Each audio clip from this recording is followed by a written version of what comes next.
Hey guys, this is Aisha Shelton. And this is Kevin Shelton. Welcome back to Marriage and Real Estate. I think I'm slouching in my chair. Oh, come on. Get it No, together. that's the whole point of this episode. Black men need to get it together. There's some black men out here that got it together, though. I low-key wonder if this episode is racist. Wait, why? I don't know.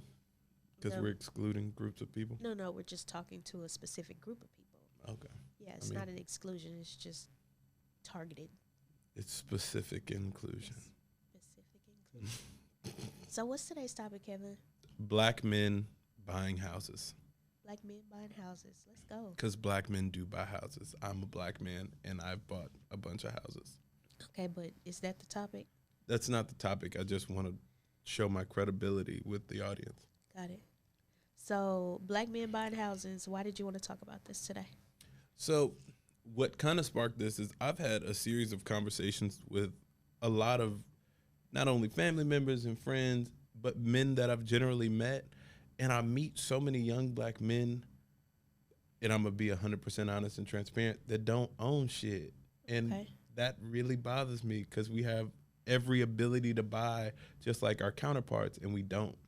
And ownership matters, doesn't it? Yeah, so I honestly think a lot about you and your story, and I know you can tell your story in a minute, but if I would have bought at 21 or 22, I would have had, 14 years, 13 years at this point of home ownership, and the wealth that I would have been able to accumulate from that if I would have just had my stuff together to buy then, I mean, it would have been tremendous. There was a house in our build area, South Union, that my aunt wanted me to buy for $9,000. Wow.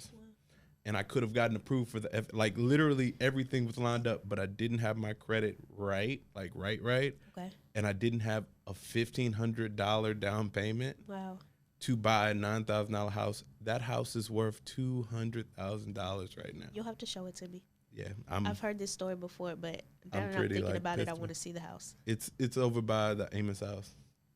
It's like right in one of those cul-de-sacs, and the renovation loan was secure. Like everything was lined up, and this was 13 years ago, and I didn't have my stuff together to buy a $9,000 house. So this is Black Men Get Your Stuff Together and Buy a House episode. Well, yeah, basically.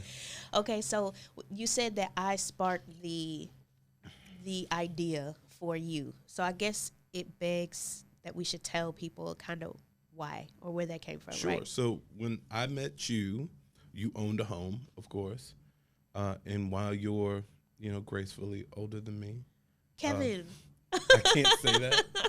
Is that not a thing I can say? Jeez, okay. I ain't put your age out It's there. okay. Go ahead. The point is, you're more established, right? And even though you don't think so? I was more established, but was it because I was older than you or because black men need to get their stuff together? It might be because black men need to get their Thank stuff you. together. Because I had 10 years work history. I made a higher salary than you. I was an established parent. I had so many things working in my favor. I could have bought a house a long time ago, but I just never pulled the trigger or even started the process. In a lot of ways, I was waiting to see, almost waiting for like a green light, right? Like you're waiting for approval from the world to tell you can, or you're ready, or you can go. And a lot of it is also based on exposure and experiences. Because while I had built houses and built lots of things, the ownership side was lacking to me, and nobody ever taught me to buy a house, right? So, like my mama didn't teach me to buy a house. My daddy didn't teach me to buy a house. Let me give it a little bit of color.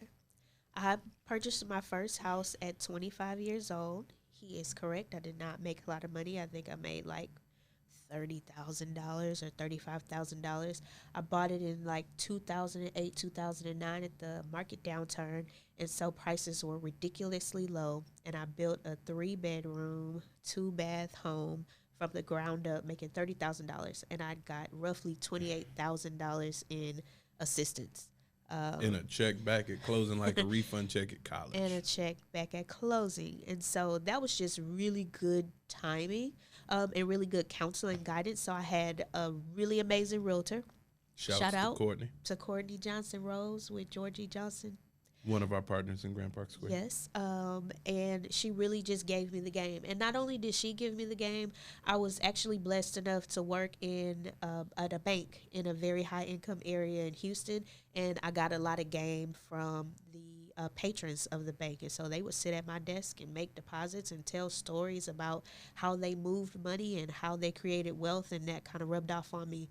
And so when I realized that I too could purchase a home, even with a mere $30,000 salary, I jumped on it. I knew that it would be a starter home for me. So most women, and I'm going to talk about women at this point, Go ahead. they're waiting until they get married to buy property. I'm going to buy a house when I I don't get think married. that's true anymore, though. Not anymore, but that's definitely, there Because are all your some friends women. own houses. Okay. Yes, they do. A lot of, well, no, they don't. I'm not gonna throw it like. Don't do it. Don't do it. Don't do it. You're right. So, but that is a thing. Why don't That you is do your thing for the mic? What's Go my ahead. thing? You know your AKA thing. Do it. Not. Do it. I'm not doing that. So most women want to wait until they get married to purchase a home. Like, that makes sense, right? And what I knew was that this was a starter home and it would become a rental property someday. Now, I had no idea how I would get there. That's just the seed that I planted about this house. I always said, like, oh, this house is too small for anybody to live in it. It was a 3-bedroom, so I had a guest room for when people came to stay, and I had an office in the 3rd bedroom. It was just like the perfect little single woman home. I missed that house. It was a cute house, wasn't it? Cute house. Anyway, It makes money every month. and it cash flows, and it was our first home together. No, Excuse me. it was not our first home together. It was your first house. I moved in that house. Our first home together, the house we live in now. You're right. It No. was, but you know what? It has seeded very many It did positive seed things. lots of things, and especially our wealth building. And our real estate journey started did. with that house. It did. You're it welcome. did. I clap it up for you. Okay. So anyway, Kevin felt some kind of way about that, to Felt be real. real kind of ways. Like, But now, caveat: I did not feel some kind of way because you bought the house and owned the house. Side note: I'm crazy. true. So, felt some kind of way because I was not the first person to live in that house with you. That is true. You had roommates and stuff. You know, things happen. People live there, and Mm-hmm. then there was me and you, That's true. which all is all that matters, right? That's all. We live in a new, bigger, better, much more expensive, At any rate, badass, better house. that house started our real estate journey. It did. So don't discount my shit. I'm not discounting it. Oh, okay. I'm appreciative for your shit. Thank your you. shit make money every month. At any rate, that really spurred the black men buy a house kind of thing for you. It did. Because I've seen the funny thing is I lived in a silo before we got together, right? Because I was married very early. So I never got to see the world. And when we met and started dating, your social network became my social network, and I could see the young professionals, college graduates, people out here in the marketplace. And what I found was that they were highly successful women who were very accomplished out here in the world. And I was amazed, honestly, to be 100% honest, not only at the accomplishments of your friend group specifically, but the lack of accomplishments in the people who would then try to pursue them, right? Like and I'm not talking about the people that they actually date. I'm talking about the guys I know who are in similar like path. Of the men that I know, the young men with their stuff together, they don't have the same level of ownership, right? They have really nice cars, and a lot of them have great hat collections and Dunks and Air Forces and Jordans and all kind of bullshit and chains and whatever, and go to the club and ball out. But they do not That's have something you saw on ownership. TV, man. No, I'm dead ass serious. Like, No. and I'll give a prime example. My baby brother, he bought 400 hats one year. Like stuff, and he makes a decent amount of money, but it's just a waste of money. Like, the things that men strive for are not the same things that women are striving for. And I'm talking specifically to black folks, right? Like, And not holistically, right? There No, are some no. men 1,000%. clearly that I mean, obviously. This is just for the in our for experience. the ones who don't. For the ones who don't. I was one of the ones who did. Okay. So I should have bought a house at 20 or at 21 because I had a good, stable job. I had been working for a long time. Yeah. And I didn't because for, a bunch of reasons, but I never came back to that plate. So now you're on a mission Mm-hmm. to, Help black men get their shit together. okay. Because there's plenty of women out here looking for y'all to have it together. And I mean, this honestly isn't even about that. Like, I get it, and I get black women are looking for black men that have their shit together. I want black men to own things for black men, for our own wealth, for our own, because y'all have that for yourselves, right? I think the amount of black achievement, primarily 90% of it, 85% of it right now goes to women. I mean, y'all are just heads of the class, right? And we're playing catch up. And it's not that we don't have the ability to rise to the occasion. I think honestly, it's a level of exposure. I was talking with a friend of mine earlier and telling him the story of my cousin. My cousin, Ivy League graduate, did a startup, made a bunch of money, done a bunch of different things in his life. And even when they started the journey of buying a house, he called me this summer. He said, "Hey, what is it like to buy a house? What's the process?" And just walking him through the process, they were able to buy a home in 3 months.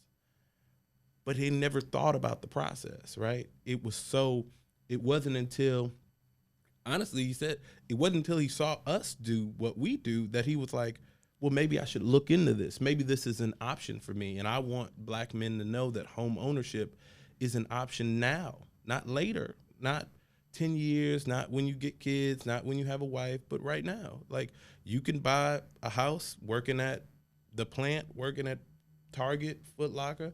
You can buy a house working at the bank, working at your corporate job, working at, whatever you got. We get it. So tell me, black man, what are you going to do to solve this problem? I'm going to host a webinar called Black Men Buy Homes on February 7th. Can I come? Sure. Thank you. But only because you're my wife. Okay. No, I'm just playing. No, no, seriously. That's a No. valid question. Are you going to open it up to women as well? I am, of course, because I think y'all are a very, very important part of not only our growth as, a group, but to low-key be 100% transparent, black women are black men's strength. Y'all are a backbone.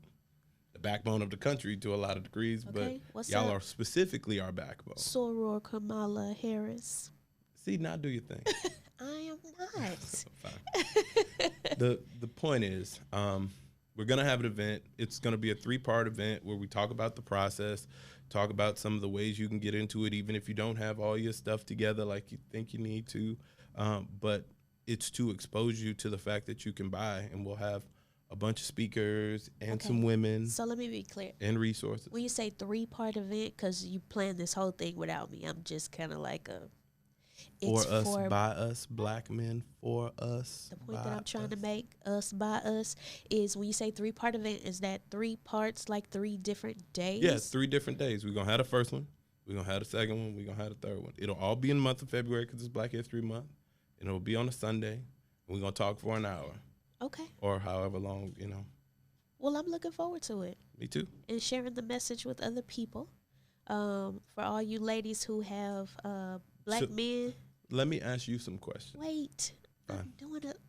Thank you. Go ahead. All you ladies who have black men that you don't need to buy houses, have them tune in to the Black Men Buy Houses. Oh, or thank you're trying to help them get it together. You're trying to usher your man into the direction of real estate. Tell them to tune in.